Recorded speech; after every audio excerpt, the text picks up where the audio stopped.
draw width, yani kengligi demekçi. Nöbet sızılgan sızıqның kengligi demekçi. Agar men ma draw style'ның орныга draw width'ni versem, bir xil kengligi o'zgarib atgan sızıqni hosil qilish bo'ldi. Masalan, meningki draw width deganimiz teng xmr it. Endi men programni qo'zg'atgandan keyin shakliga qarasam, shakli bir xil, biroq sızıqның tomligi o'zgarib atadi. Sızıqның tomligi bara cho'nglab menyapti.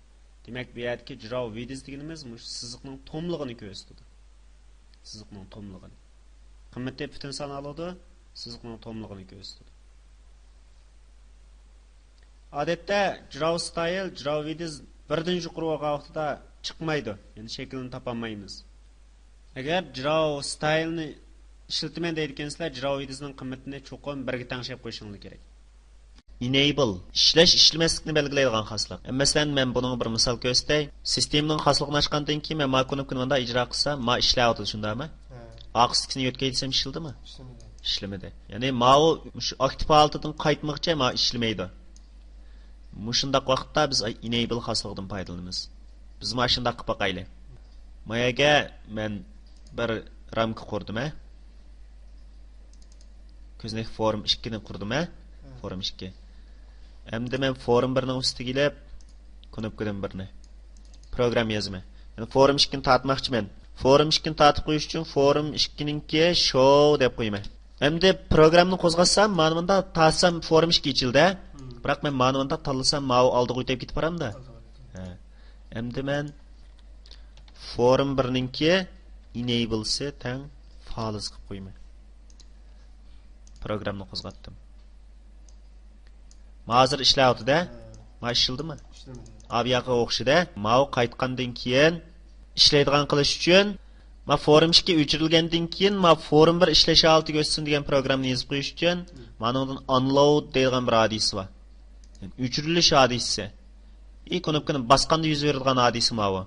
Shundan ichiga form 1 ningki enablesdan ras qilib qo'yman. Programni qo'zg'atdim. Ma'u chiqdi, ishildi. Mani qilsam, ma ishildimi? Ma'u chiqdi, ma ishildi, ma ishlamadi. Mani o'chirsam, ma'uchi ishildi. Shunda hadisni ham o'lchamlik tanlab ishlatmasak bo'lmaydi. Fill color ichiga to'ldirilgan shaklning rangi. Navbat hozir formningki ichiga to'ldirilgan shakli bir qimmat ekan, dastlabki qimmatdan boshqa bir xohlagan bir qimmatga o'zgartirib etdim. Endi menga mundaq talab qo'yildi. Mushu fill color ichiga to'ldirilgan rangni xohlagancha o'zgartirgan qilib belgilab qo'y. Unda bo'lsa men mundaq bir program tuzay. Mushu ko'znakning ustida mousni har cheksam bir shakl chiqsin yoki chambar chiqsin. Chambarning ichiga fill style deb belgilab berilgan shakl to'ldirilgan bo'lsin, uning rangi fill color rang bo'yicha o'zgarsin. Ya'ni xohlagancha o'zgarsin. Unda bo'lsa ko'znakni qo'sh chekdim. Qo'sh chekib, hadis tanlash o'rnidan mouse down degan. Mousening besilishi degan hadisni tanladim. Bu yerga mundaq program yozdim. Meningki fill colors. Fill colors deganimiz teng qb color o'xshashlam init ixtiyori, ya'ni 0 dan boshlab 15 gacha bo'lgan rang doirasi ichidan ixtiyori bir rangni olsin deb init va random foydalanib qb color qimmat yo'lladim. Hamda bir chambarsiz pray. Chambar. Yani chambarning markaz nuqtasi mousening chekilgan o'rni bo'lsin. Unda bo'lsa X va Y ni belgilab qo'ysam bo'ladi. Undan keyin buningki radius diametr qimmatini belgilab beray. 400 qilib qo'yay, 400. Programni qo'zg'atdim. Program ijro bo'lgan o'rin mousening chekilgan o'rni. Unda cheksam markaz nuqtasi mousening chekilgan o'rni bo'ldi, rang o'zgardi. Maning rangi ichiga to'ldirilgan narsaning rangi o'zgaryapti. Hargiz sirtqi chambarning emas, ichiga to'ldirilgan rang o'zgarsa bo'ladi. Ixtiyori o'zgaradigan bo'lganligi uchun ba'zida o'xshash chiqib qolishi mumkin. Ammo mush 15 kichik qimmat oladi hozir. RGB color orqali qimmat bersak ham bo'ladi.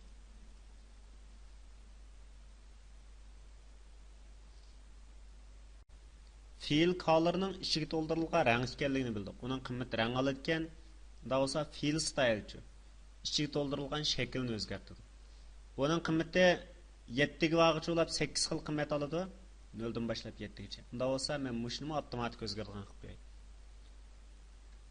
Ma o'ringa bir miqdor tug'izay. Bu tinch o'zgargich miqdor bo'lsin. Static xmr it butun son oldi. xmr it deganimiz tang xmr it ga qo'shib biraman 1 ni. Mush qo'shilishdan burun bu 0 ni oldiganlik uchun men meningki field stylesga degan qiymatga xmr it ni yo'llab berdim. Agar mush qo'shilish jarayonida xmr it cho'ngib ketsa 7 dan bu holda xmr it ni tanqib bersin 0 ga. Shart oxirlashsin, mundaq cheklab qo'yay. Programni qo'zg'atdim hamda qo'zg'atganning yoqi ichiga yeshil rang to'ldirildi-ku. Ichida hech nima yo'q. Hamda kasam siziq bor. Tik siziq bor. Hamda yanto 45 graduslik siziq bor. Mavu mayoqqa yo'nalgan 45 graduslik siziq bor. Mushtaq shakli o'xshashmagan shakllarni to'ldirib berdi. Demak, bu yerga fill style deganimiz mush ichiga to'ldirilgan shakl, fill color deganimiz mush ichiga to'ldirilgan shaklning rangi. Ko'znakninki font xosligi, ya'ni xat nusxasini belgilaydigan xoslik. Buni mana shu yerdan belgilab qo'ysam, ko'znakninki xatning cho'ng kichikligini, masalan, 1-nomerli xat, tomaletli xat, mayaga OKIG tuztom, ya'ni Uyg'ur kompyuterli media tuztom xat nusxasini belgilab, jazmlashtirib qo'ysam, hozirda ko'znakda hech qanday o'zgarish yo'q-ku? O'zgarish bo'lmadi. Bu nerede o'zgardi? Mush ko'znakning ustiga olgan narsaning hammasining xat nusxasi shuningga o'zgardi. O'zgardimi? Burun kichikdi-ku, mana narsaning ichidagi xatlar. Hozir cho'ngib ketgan gap. Ammo ko'znakni ma ikkisini ep bo'lgandan keyin ko'znakni tanlab turib xat nusxasini yoki xat razmerini o'zgartib boqay. 5-nomerli xat razmerini o'zgartdimi? Siz ma ikkisini o'zgartdimki, ep bo'lganning o'zgarmaydi. Ustiga ep bo'lganning o'zgarmaydi. Endi yana bir tal mana ustiga olsam, keyin og'inimning, ya'ni fontni belgilab bo'lib, og'inimning xat nusxasi, razmeri, cho'ng kichikligi, ko'znakninki bilan maslashib ma'noda. Mana tushundingizmi? Font deganimizni biz ko'znakning xat nusxasini o'zgartirdi, ustiga olgan narsalar shuningga mos o'zgarib ketadi degan. Ammo shuni programning ichida mushkil, masalan, xatning cho'ng kichikligi, tom inchlik sizilgan sizilmaganligi, ondan keyin xatning nusxasi degandeklarni programning ichida ifodalagil bo'lamdi yo'qmi? Bu yumshoq xoslikmi yoki qattiq xoslikmi? Soat qanday ifodalaymiz degan masala keldi. Unda bo'lsa, men komandadan birini ilib, komandaning ustidagi mush xatninki xat shaklini yoki bo'lmasa tekstdan birini ilib, tekstning ichidagi mush xatlarninki xat shakli, xat razmeri degandeklarni o'zgartirishni ko'rsatib qo'yay. Komandani qo'shib chekkandan keyin komandaning kiliki deganimiz chekilish hadisidir-ku.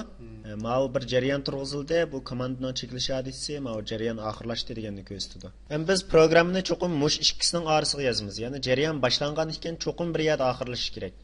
Program yozilgan ekan uning cho'qim oxirlash nuqtasi va boshlanish nuqtasi bo'lishi kerak. Ammo komandaning kiliki deganimiz bu, mush komanda deganimiz konopkada kilik degan hadisda, mush hadisa boshlandi ham endi sap deganimiz oxirlashdi deganni ko'rsatadi. Unda bo'lsa, mush o'ringa bir qor program yozay. Komanda birninki font name, ya'ni xatninki nusxasini o'zgartmoqchiman. Tang